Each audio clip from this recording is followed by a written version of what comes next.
Hi everybody, here we are at the National Maritime Historic Site in Salem here. Now Salem, we always think of Salem as being the witch's place, but actually that's only part of it. In fact, Salem, since its inception in 1626 to about the late 19th century, depended heavily on the sea for its livelihood. In fact, they had a lot of goods like cod and farm goods, and in the early days they created all these sea trade routes to places like Asia and much of the world, and that boosted the economy greatly to the point where it's actually at one point it was the 6th largest city in the country. Now, as you can see over here, this was the wharf right here, and there were at any time in that century there were all kinds of boats docked right here, all kinds of vessels for trade. Now, I should mention that unlike Boston, there's no Charles River or any river to come in here, so it wasn't the most strategic spot. And actually the harbor is very, very shallow, so what they had to do is, you can see the lighthouse in the background there, they had to build a lighthouse so they could guide the ships in here.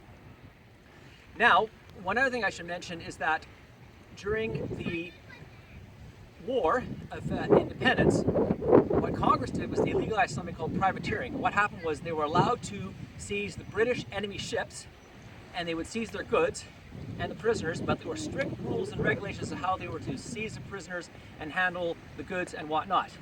And what happened was, after the war was over, they benefited greatly from all the goods that they seized, and that gave them capital to explore many new routes. Now, if you look over here,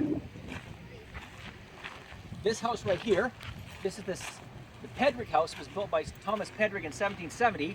It was used in the early days for salt and goods from the cod trade, but over time, the use of it changed. Now, I should mention that the War of 1812 really hampered the trade of the sea routes here after that. So up until then, it was very prosperous back then. So anyways, come out and check out the site. You won't be disappointed.